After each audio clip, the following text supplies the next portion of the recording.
Hey everybody, welcome to the video. Welcome to the channel. This is our Blue Eddy AC300 and BC300. That's a 30 amp camper plug. This is our little 12 volt diesel heater. And this is the panel that we're setting up to eventually run on-grid power, but temporarily running power from the Blue Eddy for a short time off-grid setup. And we're doing it for this little 14 by 32 shop. The idea is to get me out of the weather. We've used this thing for storage over the years, and we're finally cleaning it out, converting it into a little bit of shop, so we don't have to do as much welding and work out in the rain. I'm not big on the intro, so let's just jump into it.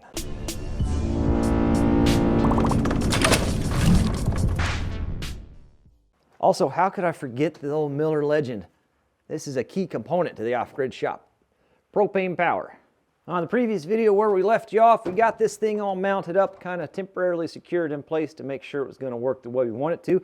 Plan on doing the 12 volt power off this unit into the Blue Eddy as well for the power source. So now we got to get the exhaust tidied up, the little intake tidied up, the power source tidied up, put a little bit of diesel fuel in this and see if we can't fire it up and get it running. So that little heater came with all kinds of stuff. That looks like a intake filter of some sort. We got to get rigged up. I'm sure it came with an instruction manual, and we might jump into that a little bit. Oh yeah. A ton of people suggested, and I've seen a lot of people do it with these heaters, find like an old radiator or just getting a longer exhaust hose and basically try to make a heat exchanger out of the exhaust as well for some more thermal exchange off the unit. And I think that's a great idea. And I'll keep my eye out on Facebook if an old radiator, I mean like the old cast iron steam radiators. I guess even maybe a cheap automotive radiator might work. If something like that pops up available, I may jump on that. We don't really have a secondhand radiator supply store here. And it's got this little intake hose that goes on. It also comes with this adapter that slides in there. You can hose clamp on, and it's got mounting holes. I guess if you were gonna put this in a cabinet of some sort, you can mount it on there at that little contraption there. But we're just gonna put this elephant trunk on like so and aim it out into the middle. Gonna run the self tappers that came with it.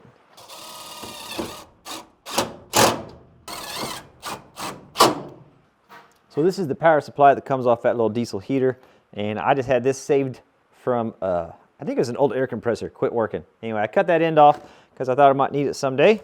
Sure enough, here we are. Butt connectors I use are heat shrink themselves, and then we'll run a little bit of heat shrink over that.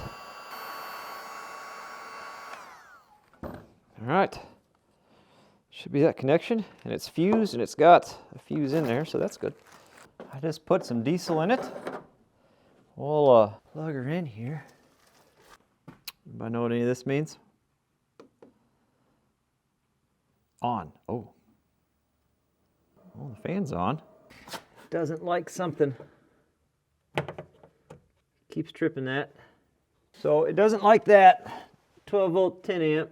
It probably wants this 12 volt 30 amp, but the 12 volt 30 amp has a specialty fitting on it. So this thing in the manual calls for 12 volt 30 amp. And the cigarette outlet, this traditional style outlet, the 12 volt here is a 10 amp.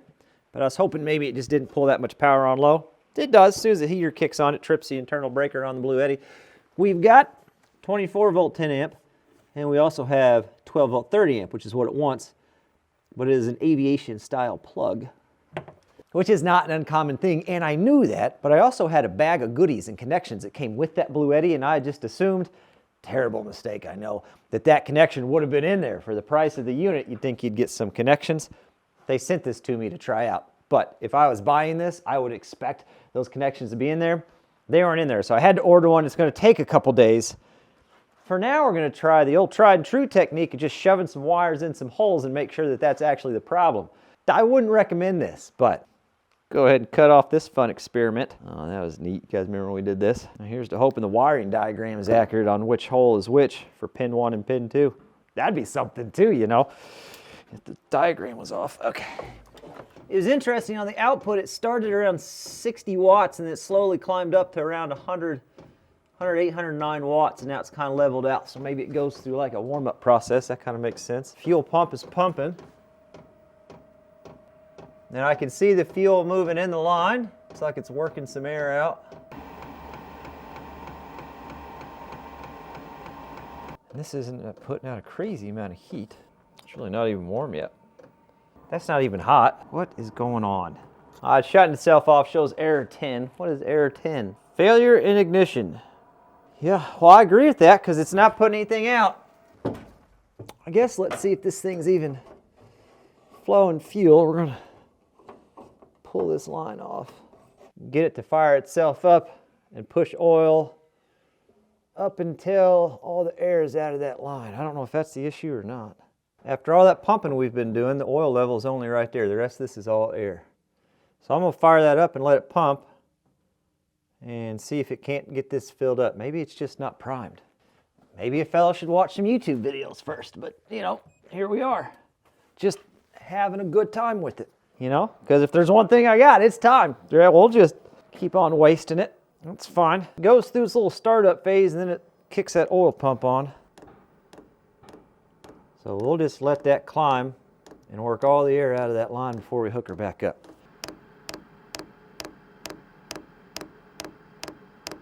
Yeah, and there's that error message again.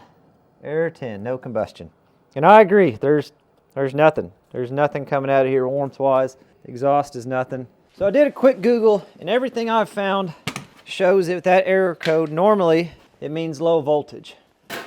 And Bluetti should put out plenty of power, but you know, maybe the way I just have the wires shoved in right now, it's not making enough contact. Who knows? So we're gonna try one last thing. We're just gonna hook it up to this feller on 12 volt and see.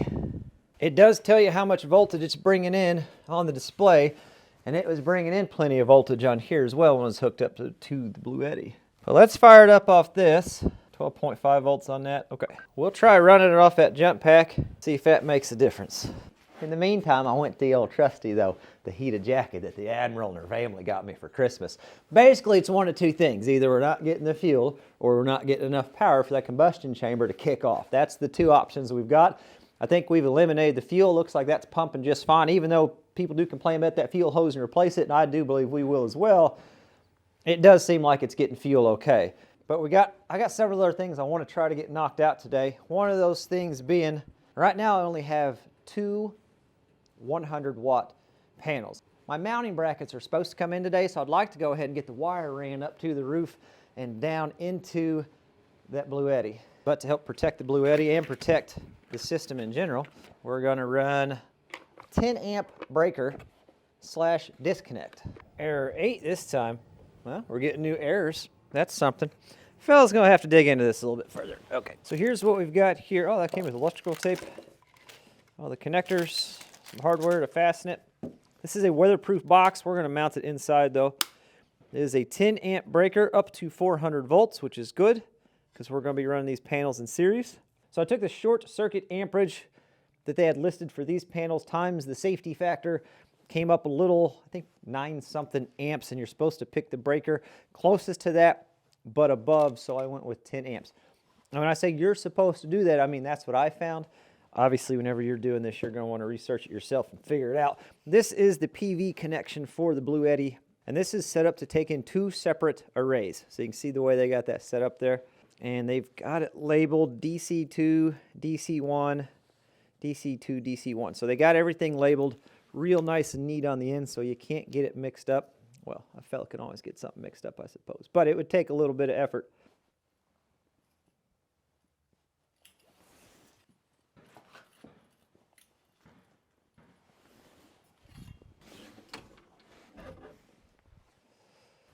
That should work fine for that. We'll go ahead and run some wire to the bottom side out of that conduit down into the cabinet space. Everybody online says if you're going to be doing solar or starting to dabble into it, that it's cheaper to just buy the cable in a long length and crimp your own ends on. So that's what we're trying to do.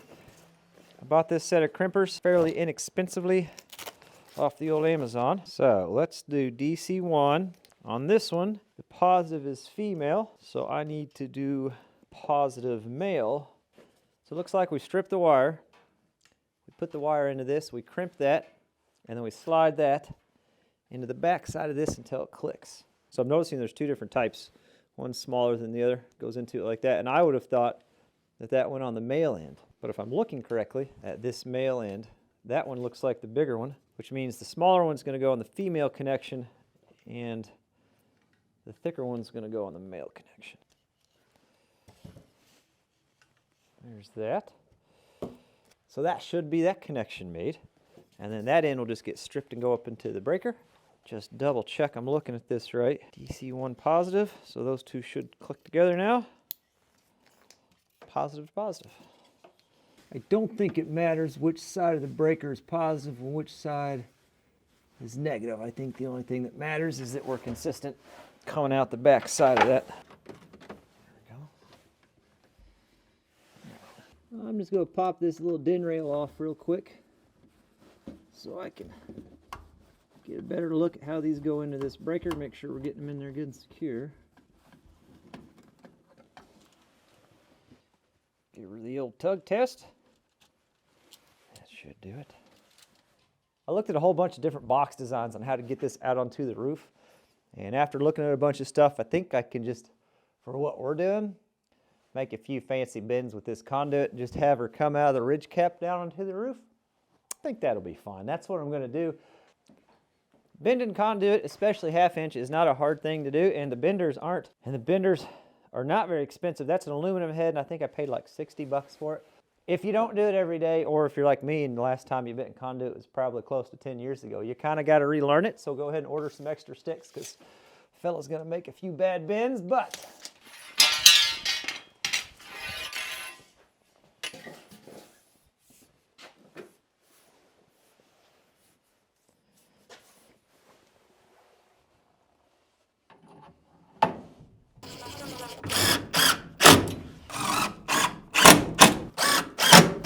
I'm going to go ahead and push wire up through to that point just because we've got a couple bends in it.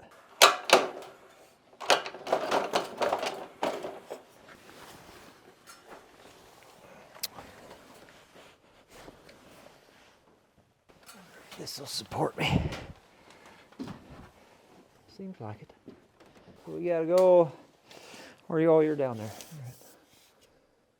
All right. I think I'll just kind of put it close, mark it, and then cut that length of it because I don't think I'll be able to get the bend exactly where I want it otherwise. So we'll just go long.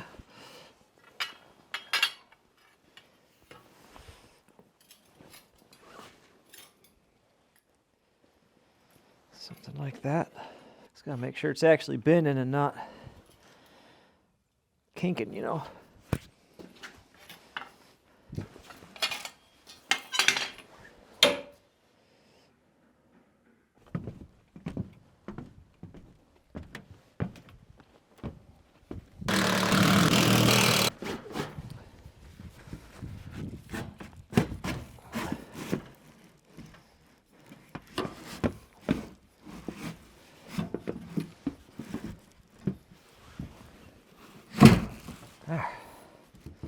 That's what I'm hoping for. Fits in there pretty nice. I just need to bring that bend so this comes up some more and can meet up with that okay.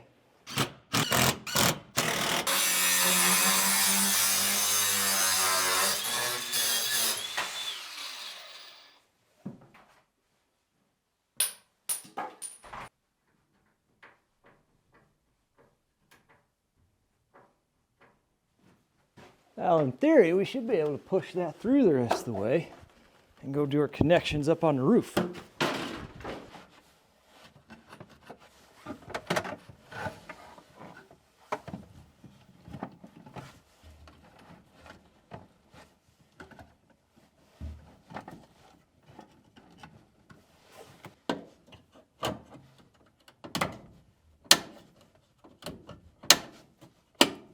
Very nice. All right, let's take a look at the wiring on these. They've got these labeled positive and negative. That's fantastic. It's got all the information on the back. There's the short circuit I was talking about, 5.2 amps, 100 watt panels.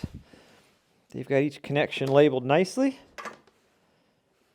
I bought both of these. I think I paid like 80 bucks a pop for these, maybe 87 bucks, something like that. I'm very tempted. Brackets are supposed to be in today, and even if they're not, I'm tempted to just go up there, lay this on the roof, pretty flat roof, make the connections, and just see if anything shows up on that panel. I'm just excited. You know, we could try, and then we could bring it back down for safety's sake. So everything I've read is we're going to go in series. We're going to go positive from that panel, negative to the next, positive to negative, which means this end, the short end closest to the home run, is going to be the negative connection, and the far end will be the positive connection. And when I say everything I've read, I mean the diagram I'm looking at on my phone right now. You guys let me know if I get too close to that edge, okay?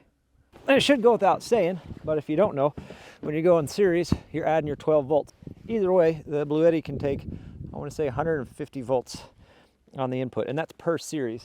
So we could do that on each series. The downfall to running in series is if one panel performs poorly, they will all perform poorly. The upside is it increases the volts, not the amps, and it's easier to move volts than it is amps as far as the gauge of wire. I've got the breaker turned off right now. Let's go DC 1.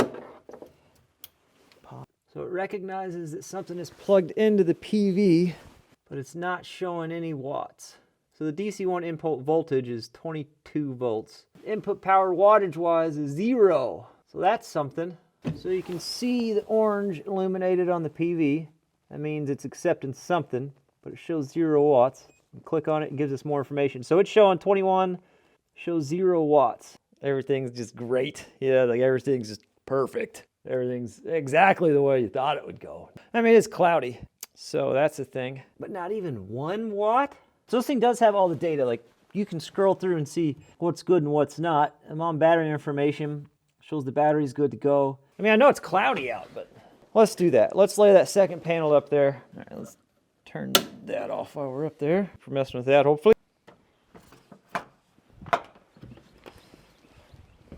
So we should get around 40 volts on that input. Let's see what it says. Now it's showing something, and we're pulling in a massive, and I mean massive. Guys, we're gonna have to unplug one. I think it's gonna overcharge the unit. 3 watts. Wow. We can almost charge faster than the display screen burns the battery down.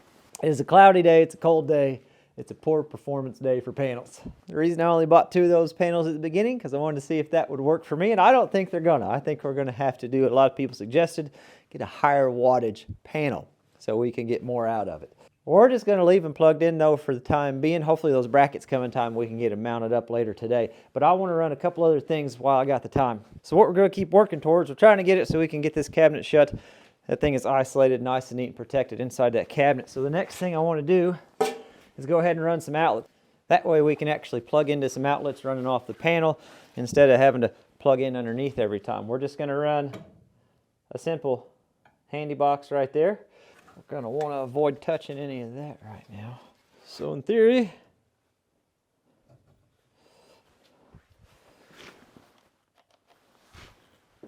what in tarnation? Because we're only running 120 in, only one side of these is hot, and that is clipped into the side that is not hot. Let me change that over. My lights, outlet. Fantastic. All right, so we can shut these now. Top's still open, but we're getting there. That's exciting. Next thing I want to do, I think I want to go ahead and mount the ventilation fan for this. I don't think it matters this time of year with the chill, but in the summertime, it's definitely going to be something we want to address. I just have to remember where I put it. It's right here. It's sitting here in the box. Just a little USB powered fan. So I also ordered some extra dust protection to go on these. If I do 4 of those and then clean the edges, I think that's going to give us what we need. So we're just going to go on this side. I mean, maybe lower would be better so it pulls in cooler air, but I can't imagine 2 foot's going to make that big a difference.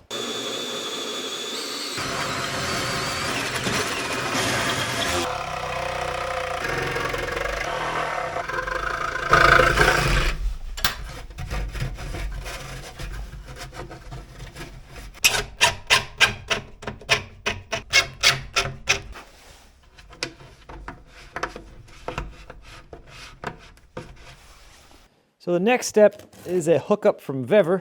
We've worked with them quite a bit on quite a few tools, and they've been fantastic for the channel. I'll put a link in the description if you want to check it out. It's a ventilation fan. They had several different variations of this. They had some that were a thermostat controlled as well. We just went with the regular on-off style because that's all we really need in here. Must be installed firmly. And I think that's a good idea. It is a nothing fancy, get the job done ventilation fan for us in here, which will come in handy, especially when we get to welding and grinding or whatever we're working on. Doing spray paint, that kind of thing. They had the option, you could get one that plugged in. I just had it sent like this. We're just going to put a junction box up there, and then we can hardwire it to that junction box, and then we'll put a switch down low. Then we can turn it on and off. Please remove. I will. I think that'll do the trick. I just gotta figure out how I want to mount this. Gotta set the ladder up to the work platform here. For the sake of simplicity, we'll use this as the bottom. And so we're making a 12.5-inch hole, but we gotta go 3.5 inches on each side of that so we can box it in. Jam that in there to hold it off just a little bit.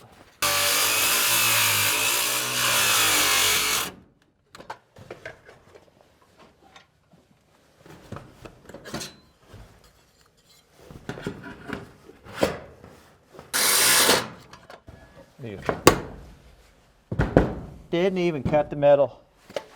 Pro work.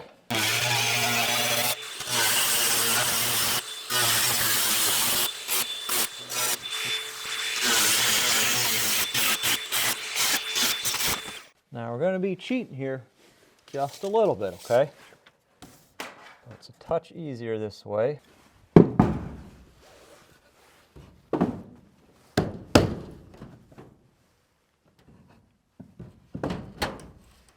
Yep. Slide that in. That'll work. So this is where we're going to cheat just a little bit. I don't have any J channel or anything. We're going to use some of the trim I have on hand though and make it work. This is the piece of the metal that goes on the bottom. It'd sit on it like that. It's to flash it away from the building. So what I'm going to do, we're going to make a little notch here, notch there. We can slide that in and then it'll kind of flash over the fan.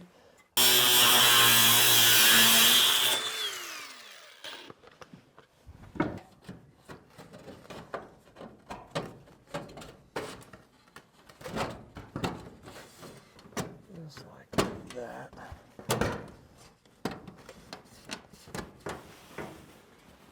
Yeah. And this is what we use to tie the soffit into the building.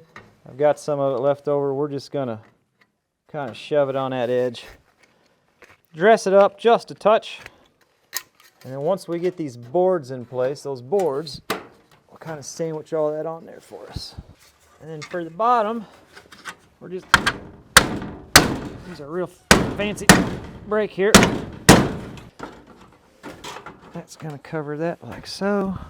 If only a fella had a little brake, right? A few people got a good chuckle out of me using the brake. On the last video I was on the back side pulling it backwards. But this thing's made for real thin sheet metal. It's not made for aluminum road signs, so if it's too thick, this just rolls on it. It doesn't do anything. You almost got to do what I did, just use it as a straight edge clamp, hold it in place, and manhandle her from the back side to get her done.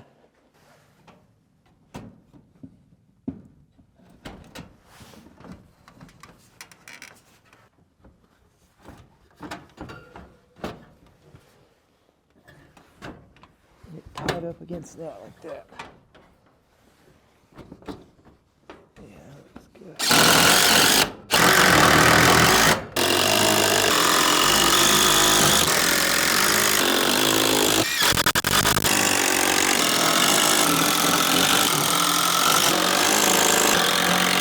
So we've got a choice to make. I can finish wiring that in with the rest of the time I have today, or UPS just went past the house, which means the brackets for the solar panels should be at the house.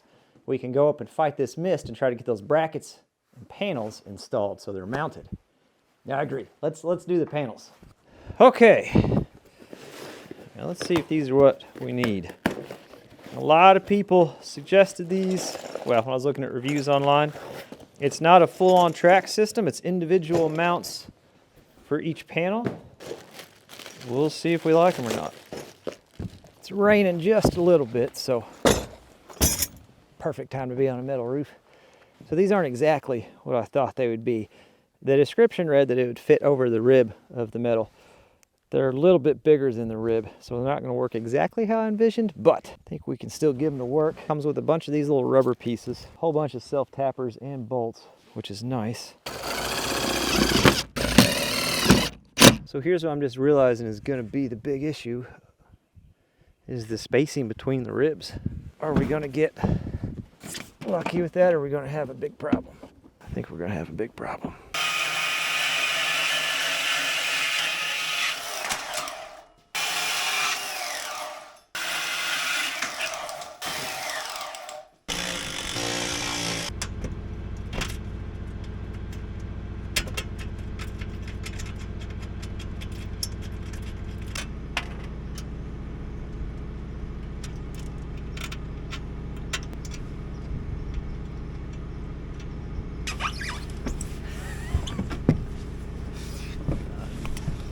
Just in time to harvest that moonlight. Perfect, huh? Excellent, that was neat. So I'm gonna be gone for a full day tomorrow. It is registering that there are panels attached. That is great. We can turn that DC off. I was charging some batteries. We're sitting at 73%. We'll see on the next video. Oh, now it's not registering PV panels. Now it is. I'm gonna guess because it's dark and raining. Although I didn't get as far as I wanted, and some of the things are not working exactly how I pictured them working, which is 100% my fault for either not researching it enough or not fully understanding how it works, but I'm confident we'll get through those issues. We still made a ton of progress. So we got some good outlets now. We've got the ventilation fan on, the diesel heater is at least mounted and hardwired in, and we can kind of problem solve that from there. We got the right harness ordered for that so we can get it hooked up. Ventilation fan is up in there, and we got solar panels up on the roof. There's only a couple of them, but it'll be a good experiment to see how this thing works out, and then I can see how well those are actually going to perform, plug that into how many more I need, and if I want to change the type that I'm using. I definitely welcome any of your feedback if you guys do any off-grid stuff. I've been talking to Jesse Mueller a little bit because he's doing a massive off-grid project, but he knows what he's talking about. Probably one more video on this, and then onto the dump truck. I'll catch you guys on the next one. That was a close one. I almost forgot to tell you guys thanks for watching. I do appreciate it. And now we'll catch you on the next one.